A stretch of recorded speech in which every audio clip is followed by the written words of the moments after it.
What's going on, everybody, and welcome to the latest episode of Building the Board. As Jacob Infante and Quinten Krzysko are going to take us through our next 10 players, we're talking interior defensive linemen now. Let's go through the next 10. Jacob, Q, take it away. All right, Robert. So I'm excited for these IDLs, especially like early on in this class. I think there's a lot of high-end talent for sure. Let's just dive into it because I feel like everyone and their mom's talking about Jalen Carter as a fit to the Bears. And to me, it's pretty obvious. I think from a pure schematic perspective, I think he gets the edge over Will Anderson. As I've said in our edge rusher video, I think Anderson's a bit of a better player. But when you consider what this defense needs, I think Carter is just perfect for a three-tech defensive tackle. The explosiveness off the ball is phenomenal. He's just a good mover out in space. I think that obviously he's got a lot of pass rushing value, maybe not so much in the sacks he generates, but in the pressures and the opportunities he opens for other guys on his team. Hand activity is insane. And I think that really shows out in the run game too. And, he's not like he's decent size. He's not like this massive, holy cow, this dude's insanely huge. But I think he more than makes up for that with his activity at the point of attack against the run, his gap awareness, his ability to two gap accordingly. Wherever you line him up on the defensive line, he took reps as, like a two tech, a one tech, or a nose. And he looked good in all of them, even if three tech, I think, is the best fit for him at the next level. Don't forget when he bumped out to edge. Oh, man. I don't remember what game that was, but I remember, I can imagine that play in my head right now. And it's killing me that it's not getting to me. But yeah, no, I think Carter's a top 5 player in this class, probably a top 5 pick when it's all said and done. I mean, I have him as my number 2 overall prospect. So it's pretty hard to go much higher from there. I'd like to see a little bit more in terms of full-time starting play because Georgia rotates their defensive linemen like crazy. And, there were some instances where I'll admit, I watched the Ohio State game. I watched the TCU game. There were sometimes he looked a little tired. He was still very good in those games. I think there's a bit of a false narrative there, but I still thought he was very good, and the rest of the tape just screams this guy could be an all-pro. So, Q, I'm curious your thoughts on Jalen Carter. For building the Bears board, he's my number one. He's my number one player in this draft. I mean, I think his ceiling and Will Anderson's ceiling are probably about equal. I actually think Carter might be a touch higher, but once you're talking about, 5-time All-Pro versus 4-time All-Pro ceiling, it's all kind of the same. Yeah.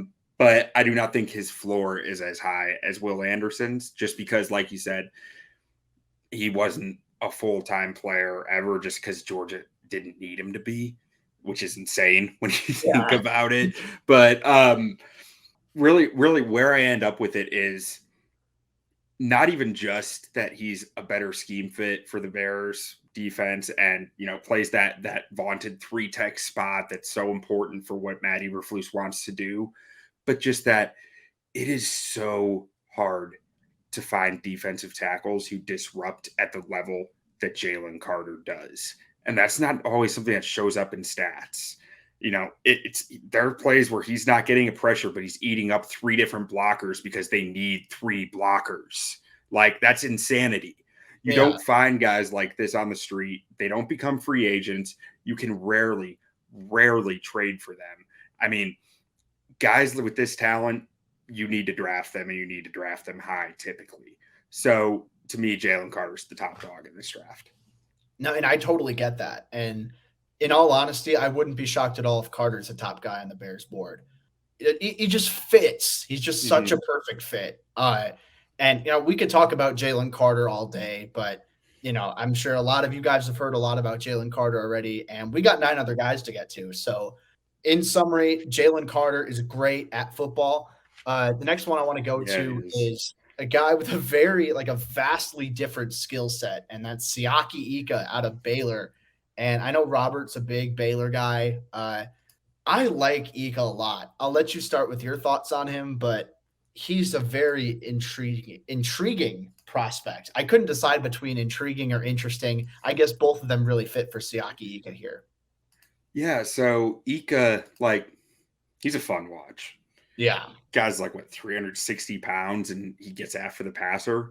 You don't see that often. I mean, he's just thick, he's massive, just utterly huge. Can't turn for his life, but utterly huge. And his hands are really active. He's really good as a pass rusher at the nose tackle, and he can eat up space. Granted, I was a little underwhelmed by his ability to hold up to eating space for his size, which might be an unrealistic expectation, but he's good at it still. I just didn't think he was dominant at like the point of attack. My main questions with him come down to, if I'm drafting a nose tackle and their best trait is their pass rush, they need to be able to finish better than he does, is kind of where I'm stuck at. It feels like I loved Danny Shelton years ago. Yeah. I fell in love with Danny Shelton as a prospect, and I see Ika in a lot of the same lights as I saw Danny Shelton, but I end up just seeing so many times on tape where he gets a pressure, quarterback runs a couple feet the other way, and he's clear. It's like the pressure just doesn't end up mattering as much as you think it would. So for me, I've got a late second round grade on Ika to early third round. So I'm a little lower on him than a lot of people out there, but it's really just that finishing ability that I'm not sure that the impact is going to be as strong as his pressure numbers are. Yeah, no, I think that's totally fair. And your concerns about him are very valid. I think he's good against the run. He's not elite against the run. You see a guy who's that heavy, be like, oh, nobody's going to get through him. No one's going to beat him in the run game. Sometimes it happens, but no, that's not to say he's bad against the run by any means. He's still above average. So I'm a bit higher on him than you are. I have early round 2 for him. I think it's totally fair. I'd like to see more finishing plays from him. But I think it's just a massive dude who can, rush the passer pretty well, generate pressure, quick in a straight line. Obviously, he's not going to chase anyone down, get him out in space. He's not going to, make moves like that, but definitely an interesting prospect. I don't think he goes round 1, but I think round 2 is certainly a possibility. And then, maybe round 3, depending on, what teams value what he does well and what he doesn't do well. So here's someone that started off the year as like a consensus top 10 pick. I feel like some places still have him as a top 10 pick, but I don't know if I can have him that high. That's Bryan Bresee out of Clemson. He's obviously very highly touted coming out of high school. He was the top overall prospect in the class of 2020. And I think the physical tools are very impressive with him. He's lengthy. He's got good raw power.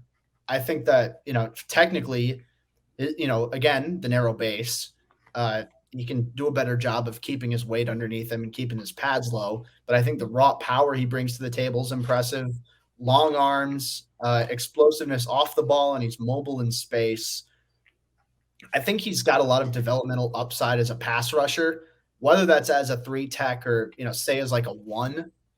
I think 3-tech might be a good fit for him just because of his lengthy build. I don't know if he's squatty enough to play as a 1 or a true nose yet, but I still think there's a decent amount of work to be done with Bresee. I think, he tore his ACL 4 games in the 2021 season. So, and otherwise his production in college just hasn't been to the caliber you'd expect for someone who is so highly touted entering college. And there are some times where I think he looks a little bit lost once he engages in contact. Like he doesn't know, all right, I got the hands inside. What do I do now? I think that there's certainly some issues with him developing moves and putting together a plan. So I have him like I have him late round 1, probably like a fringe round 1 type of guy when it's all said and done. I think he'll go a little bit higher, but I don't think he's the top 10 prospect that, some people are still hyping him up as. And, that's not to say he's bad or anything. I just think that expectations should be tempered a little bit as far as what he produces right away. Yeah, I mean, I think I'm in a pretty similar spot with him, honestly. I mean, you look at this guy, you say 6'5", 300 some pounds, with that type of quickness and good strength. You're like, this guy should be great. Yeah. And it comes back to what we were saying about Miles Murphy in the Edge episode about there's something with this Clemson defensive line. And we're either all going to look back and be like, how did we not see it? Or we're going to look back and say, what was Clemson's D-line coach doing? I don't think there's much in between. Bresee is a supremely talented player. Like you said, number one player in his recruiting class. And he's gone through some hardship with some injury issues with, I believe his sister passed away from cancer during his college career. Yeah, his younger sister. I think that was this year. I think it was earlier in this year, which in the first place, I think it's, commendable to come back from that. I think that's a lot of mental strength, but sorry to interrupt. I just wanted to. Oh yeah, you're good. Yeah. Yeah. So, I mean, so then I start to wonder man, I mean, how much room was there for this guy to get better in his time in college? If his medicals come back clean and he's sitting there in the late first, I don't know how you don't take him just based on the upside. But the medicals are a big question with him for me because he's dealt with a few different injuries. And I have him sitting mid to late first round and that I'm not going to factor in medicals just because I won't know them, and even if I got them, I wouldn't know what they mean because I'm not a doctor. Yeah. No, that's totally fair. So we're on similar wavelengths with Bresee there. Here's a dude that I'm kind of interested in. He's in that kind of tweener role, played off the edge, played inside. And we covered some of those types of guys in our edge rusher episode. But Tuli Tuipulotu out of USC, he's someone who I think is just he exploded in 2022. You're looking at a guy who had 13 and a half sacks, a little bit of tweener size in that he could add a little bit more weight if he's going to play inside full time. He could shed a little bit if he's going to play off the edge full time. So I'm interested in seeing where teams have him at the next level. But I think for whatever he is, you're looking at a guy who's 6'3", 290. He's pretty quick off the ball for a dude who's that big. And obviously the pass rushing production speaks for itself. You got to be quick off the snap to be able to generate that kind of pressure and get those kind of sacks. And I think the high motor definitely shows up with him. He's just a aggressive type of guy. And he plays that way on a down by down basis. And, there are some times where I don't think he knows exactly what he's doing, kind of in that bull in a China shop mentality where he doesn't have a set plan. But I think he's got size, he's got quickness, he's got raw power, and he's got inside-outside versatility. So he's a day 2 guy for me. I don't think he's going to go round 1, but I'm interested, first of all, where you have Tuipulotu, but also if you're projecting him inside or outside, because I have him inside, but I've seen it both ways, and honestly, I understand both trains of thought. Yeah, so when I watch Tuli, I see a guy who actually I just see him finding the football a lot. Yeah, and you're right. There are moments where I see him look a little lost, but I think he generally does a good job of finding the football, and he shows just some impressive burst, some good pop in his hands, and sudden feet that allow him to go on some really nice stunts and loops and a good lateral mover. And his explosiveness has the potential to be special, I think. Yeah. I absolutely see that. And he plays a lot of snaps. I mean, I think that's an important factor in looking at these guys. Are they part-time players who are playing 50, 60% of the snaps? Or are they closer to 80, 90% of the snaps? He's up on the higher end of that on a defense that played a lot of snaps in general. Now, on the negatives, I mean, I've written down bumper car here. It feels like he's a bumper car sometimes, just smashing his shoulder pads into guys and not really using his hands at all. And sometimes he just like I'm stuck in a weird place on him because I see a good motor and then I see plays where I don't see a good motor. And I think he's gassed. Like that's with how many snaps he's playing. It's got to be that he's gassed because there's some plays where it's like, where does burst go? Like he's slow off the line of scrimmage here. And there are actually quite a few plays where I see him pull up before the whistle. And Yeah. I don't like it's a little more than I see with most other guys, and that worries me some. Worries me less when I think about his motor at most of the time looks good, but then it's like, man, he pulled up early. He could have forced the runner out of bounds before the first down, and he didn't. And like because he thought the other guy was going to handle it. I don't love seeing that, and that I can't help but knock him a little for that. So I've got him as a late second to early third round pick right now. And a lot of that really just ends up on the questions of like, why is he pulling up before the whistle so often? Yeah, no, I'm right there with you from a round perspective. I share a lot of the same concerns, and I hope you don't mind. I'm going to steal that bumper car term because I like that a lot. I haven't heard that before, but I like that a lot, honestly. So thank you for that. So there's a guy I want to talk about here that I think killed it at the Senior Bowl. The more and more 2022 tape that I watched of him, I'm more and more impressed. That's Keeanu Benton out of Wisconsin. And he's someone, at least in my opinion, I think he's a pure nose at the next level. I think he can be a one tech. He's played some 2I, some 2 tech, 3 tech. But I like him inside just because he's squatty and he can really hold his own at the point of attack. Grip strength is a big thing for him. I think you engage with him, he locks you up. He's going to be able to hold his ground. He's going to be able to eat up those gaps in the run game. And he knows he's got enough moves in his arsenal where he can shuck you. He can swipe, whatever, rip, just a lot of different ways that he can beat you and get into the backfield. So, and we saw at the Senior Bowl, I think he was feasting in one-on-ones. Yeah. And I'm very intrigued by that. And not just the hand usage, but the awareness he has in the run game to know, all right, this is when I disengage and this is when I try and free up my hands to make a tackle against the run. Because there are some defensive linemen who aren't able to do that, whether it's they physically can't disengage or they don't know when to disengage. And I don't think either of those are an issue with Benton. And I'm looking at a guy, I don't think he's going to have great agility. I don't think his, 3-cone drill or whatever is going to be all that sexy. I think he could pop up a little bit too high sometimes. But so he's not the most gifted from an athleticism perspective. But if you're just a football guy, I think you're going to love Keeanu Benton. So he's someone I have a round 2 on, probably more of a later round 2 just because he doesn't play a sexy role. And just because he doesn't, he's decent at rushing the passer, but he doesn't have like a super insane upside that someone like a 3-tech might have. But he's a round 2 for me. And I love watching him play. I just think he does a lot of all the fundamentals really well. Yeah. I mean, he's a guy that I was high on after watching the film going into the Senior Bowl.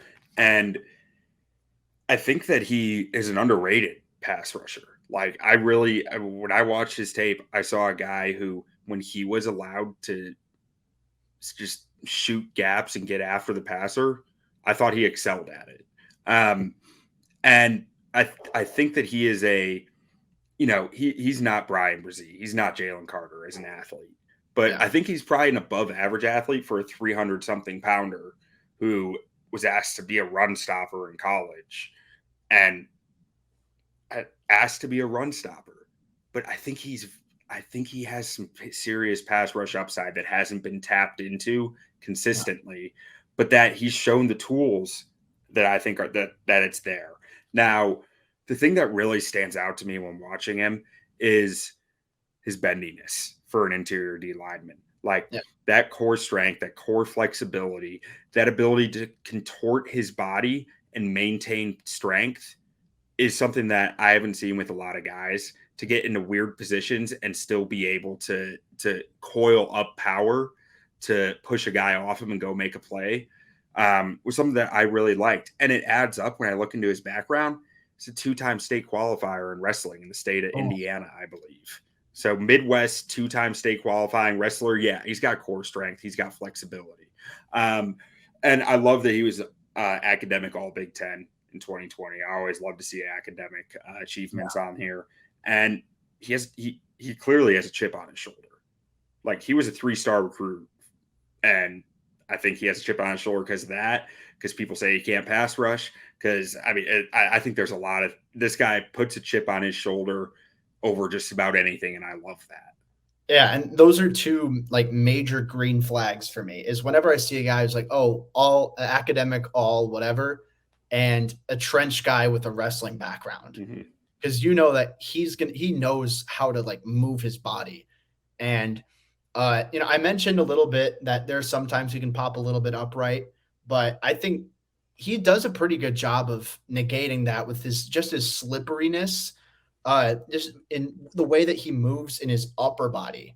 I think that's especially intriguing with his rips and whatnot, where he can just burst through the A gap and contort himself in different ways to, generate pressure. So I'm glad we both love Benton. I think that's, our guys in this class. I can tell by the way I talk about him, by the way you talk about him, he's going to be very high on our boards. And I want to move to a different guy here. So at the beginning of the year, Mazi Smith out of Michigan was listed as the number 1 player on Bruce Feldman of the Athletics freak list. So you're looking at a dude. So keep in mind the bench press is 225 pounds. But he did 22 reps of 325. And as a guy who's listed at 6'3", 337, he has supposedly, we'll see, but a 44-inch vertical, which is just insane, a 9'4" 4.5-inch broad jump, and he would have led all defensive tackles in last year's combine with a 4.41 shuttle time and a 6.95 3-cone drill time. And silly. It's absurd. And I think if he's the type of guy where he doesn't know what he's doing all the time, I think he's a raw pass rusher. I don't think he really uses his hands super well. And the activity isn't all that great. But if he can get his act together on the field, then he could be a stud.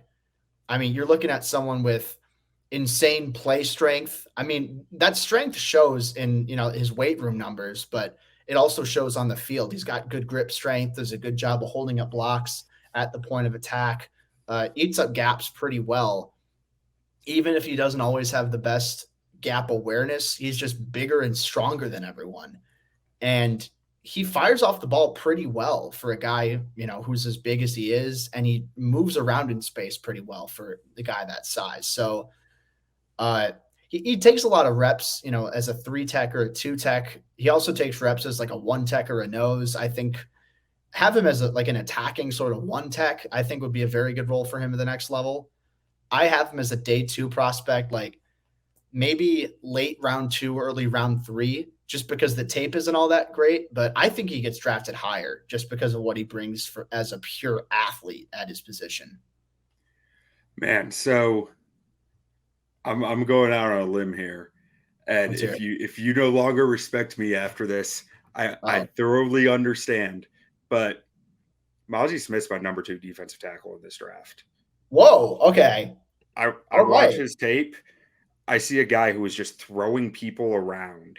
He doesn't even know what he's doing, and just still violently winning in a convincing fashion.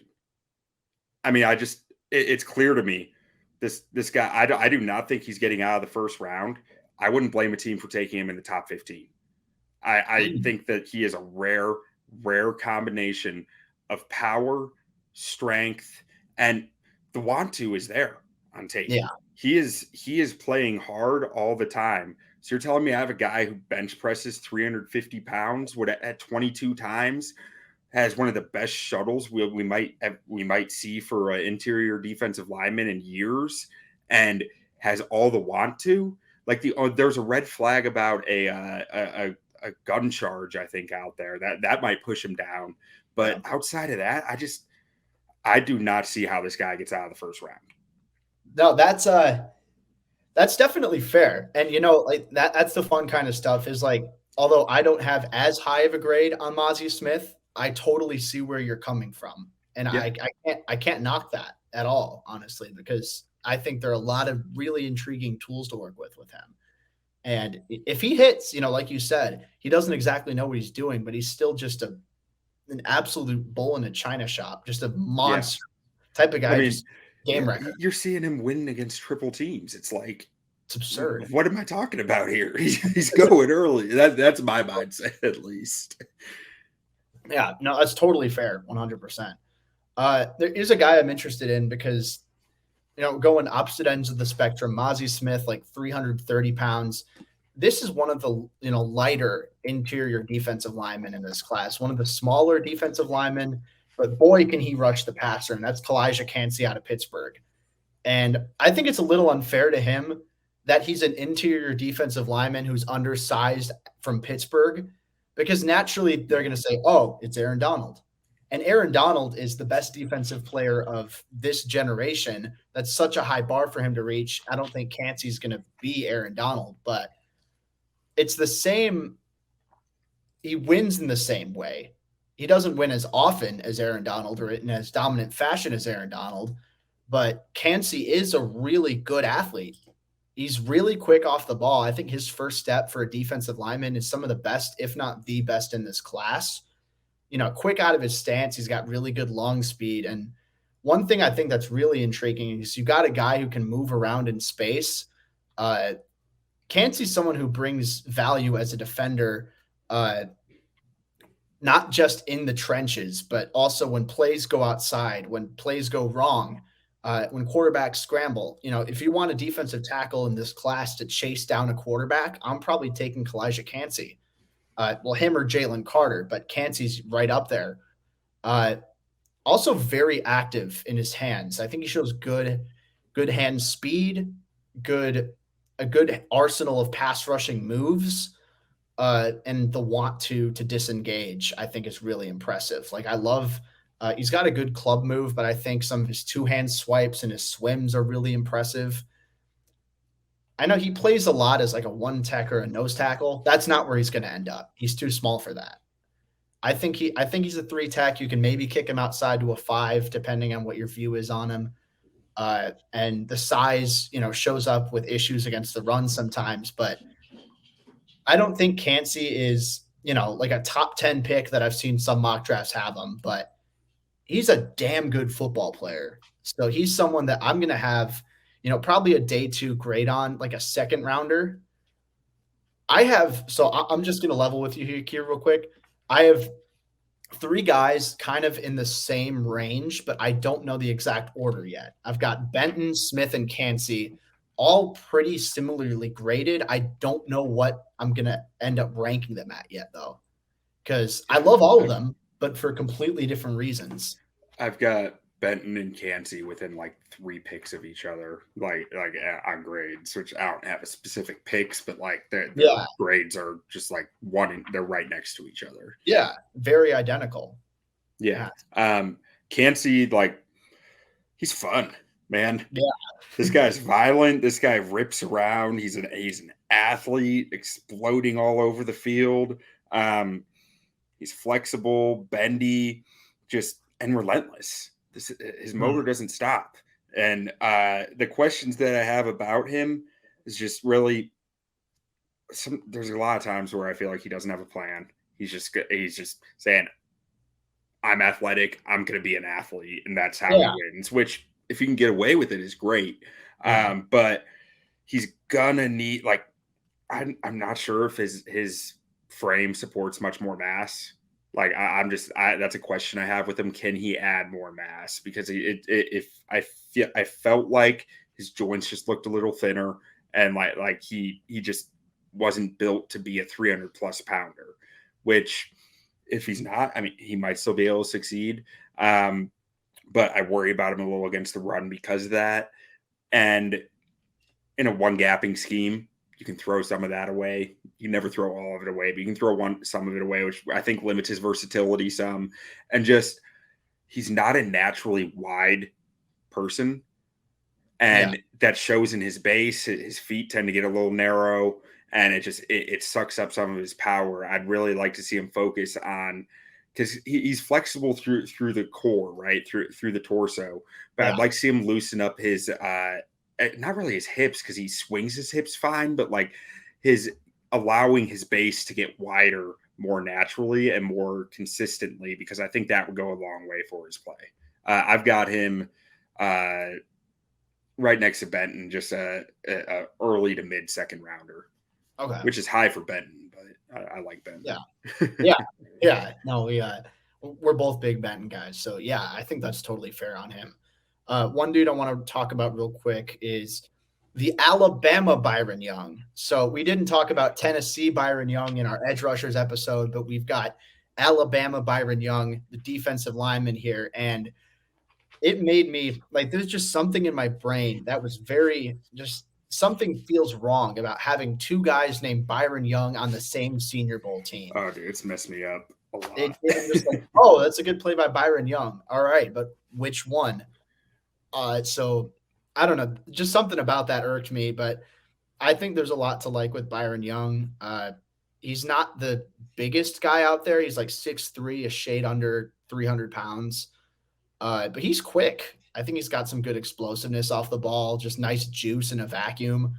He can play off the 5 tech well, although I think he's the best as a 3 tech at the next level. Good closing speed once he gets out into the open field. And, one thing I like about some of the shorter defensive linemen is they naturally have the lower center of gravity more often than not. And I think that's something that helps out with Byron Young's game, where, he's a bit lower to the ground than some of the other offensive linemen he faces, and he's able to, generate some power in his lower half by having a wider base and maintaining some of that flexion in his knees and his hips. I think he works hard. He churns his legs through contact. You watch him as a pass rusher, he's going to keep chopping his legs and keep chopping and chopping until he tries to get into the backfield. And I think he's got some nice flexibility, especially for his size. You're comparing a bend for a defensive tackle. It's much different from a bend from an edge rusher. But I think for a defensive tackle, Byron Young's got some pretty good bend. I'd like to see a little bit better hand usage out of him.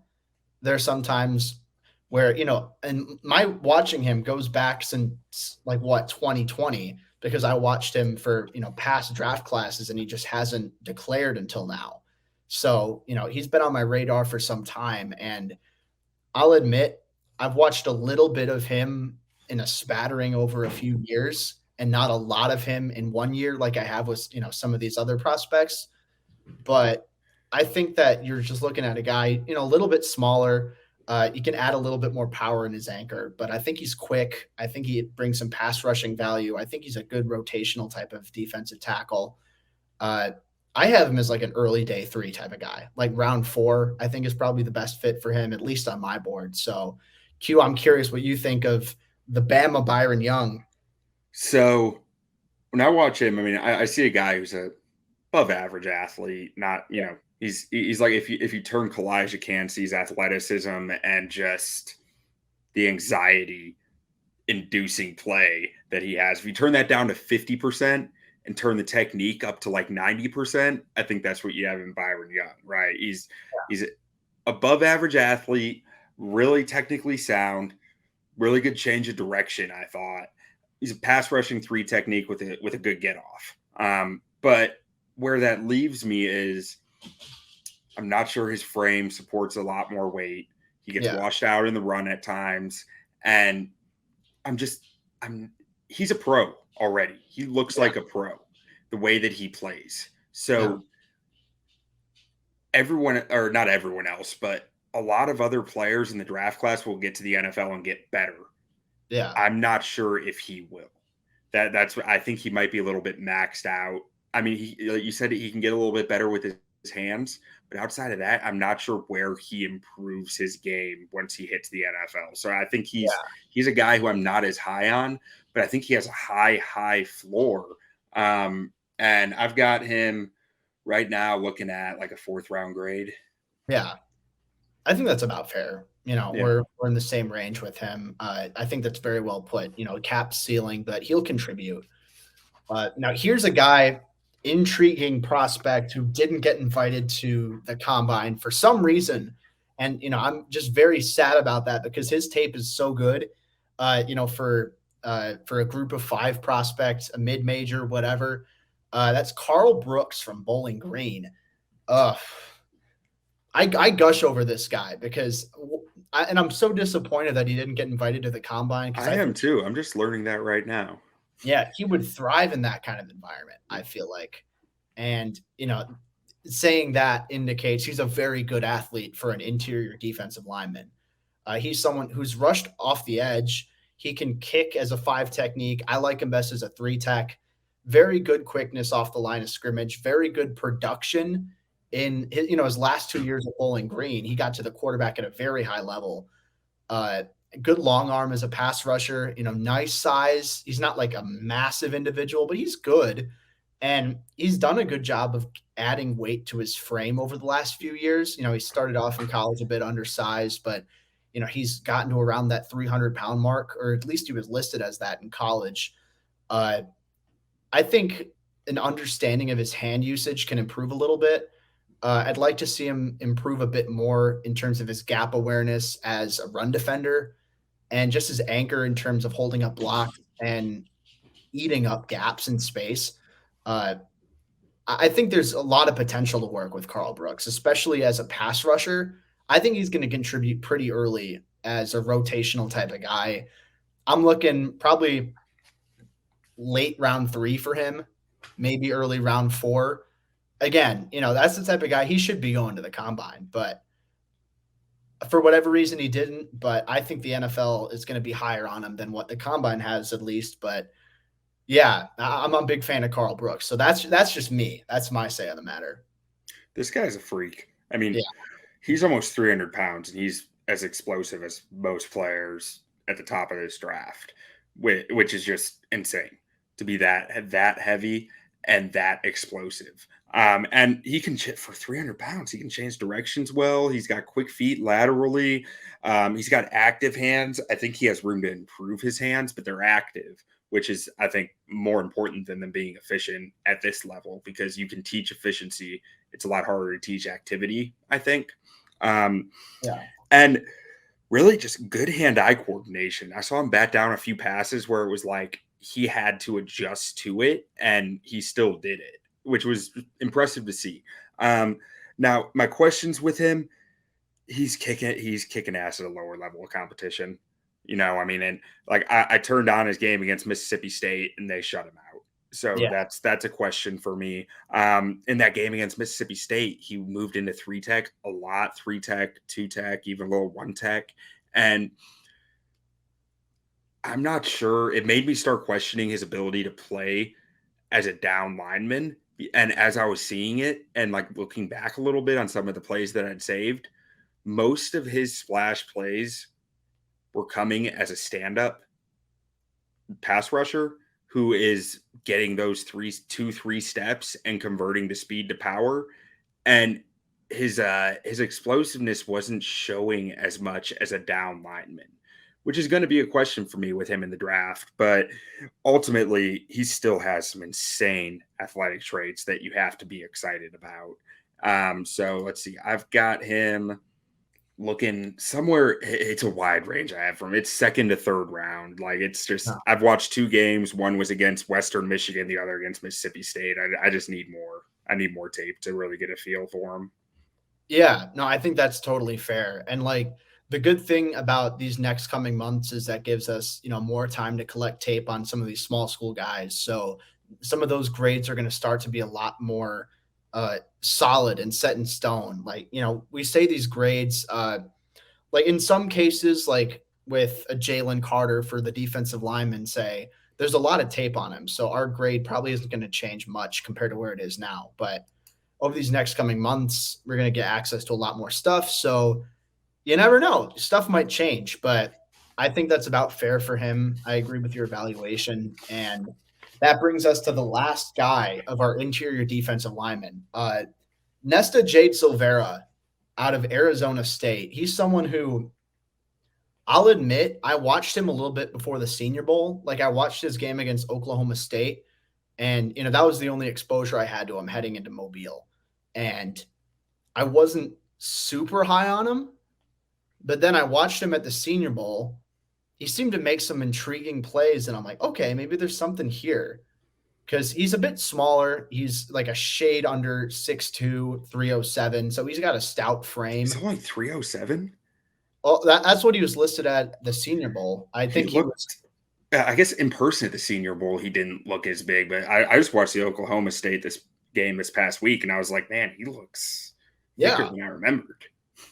No, that's fair. I mean, I think part of that's because he's just not a super tall guy, but just he's got a really dense frame. So I like him. Whether that's as a one tech, maybe that's as a pure zero at the next level, but I think he's got some good short area quickness to work with. I think in a vacuum, he's a good athlete. Maybe not the most agile, but I think in terms of his initial acceleration, he can penetrate backfields pretty well. And I like his play strength too.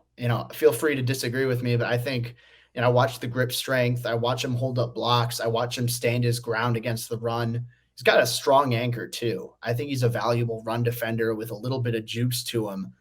Not the sexiest prospect out there by any means. I think if you're looking for a guy who can make splash plays, Silvera really isn't your guy, because I don't think he uses his hands super well as a pass rusher. I think he just doesn't bring a ton of value on those downs. But for a guy who can generate some sort of initial pressure off of his quickness and with his power, there's something there. So don't get me wrong. I'm looking like purely day 3 for him.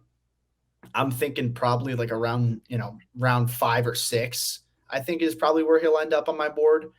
But there's some tools there for him to work with. I think that, especially if you want a guy who's just solid against the run and a guy you can count on to be, just decent on a consistent level, I think he could stick around the league for quite some time.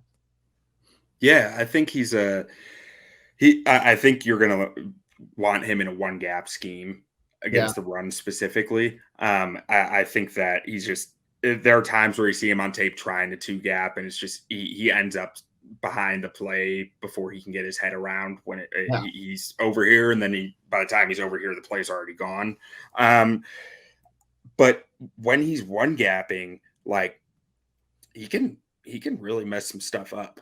Against Oklahoma State, he was consistently blowing up their outside zone attempts when he was on the field, which he was not a full-time player, part-time player, and he was getting gassed in that game, I noticed. But when he wasn't gassed and they were running outside zone, he was consistently pushing his blocker back into the running back's path, which was something that I thought was really noticeable and really a major positive when looking at him, is that he, as that one gap run defender, he was really generating some good push, which is another reason why when you said 307, I was like, man, I felt like he was like 330 looking at him the other day. Now, not a ton, like he has enough pass rush to get by, but I mean, I think you're asking him to probably play a 4-3 nose, maybe rotational type spot there, like two tech, 2 eye, stuff like that. And I was impressed with some of his get off and some of his agility for his size. Like, I mean, he busted out a spin move at one point in one of the games I watched, which was like, okay, big man, do your spin. Like, it wasn't like a coach sees it and says never do that again. It was like you can try that. So I'm intrigued by Nesta Jade Silvera. Absolutely, I have a let's see, like an early 3rd, late 2nd round grade on him right now. Okay.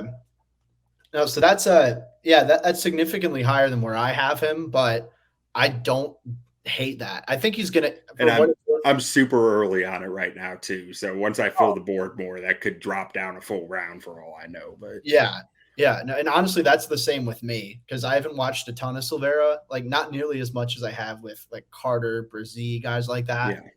But stuff can change. But that has me interested now. I'm going to have to go back and watch a little bit more of him because whenever I hear, like, because I trust your evaluation ability, I'm like, maybe there's a little bit more. Maybe you watch different games that I didn't watch because let's face it, I didn't watch a ton of Silvera. I watched a little bit of him. But yeah, I'm certainly interested in seeing how the rest of this draft process goes for him. And I thought just off his Senior Bowl alone, he's why I chose him to talk about over like a Gervon Dexter or, you know, a Zach Pickens or a Jacqueline Roy. Like there are a handful of guys who are, you know, pretty good and you could argue are going to have better grades. But I think Silvera, just in terms of what he brings from an intrigue perspective, is one of the guys I really want to talk about. And man, just because you said his name, Gervon Dexter is one of my favorite players in this draft. He's good. He's good. I'm a big fan of his. Yeah, and I'm sure we're going to talk a lot more about him as this process progresses. I'm a big Gervon Dexter guy too, but we just didn't get to him this time around. Yeah. But we'll get to him. we will get to him, and that's the exciting thing about this process. You know, we got so many more guys to talk about. So, yeah, thank you for tuning in. That's it for our defensive line breakdowns. Make sure to tune in for the rest of all of our positional breakdowns. Yeah, thanks, guys. Have a good night.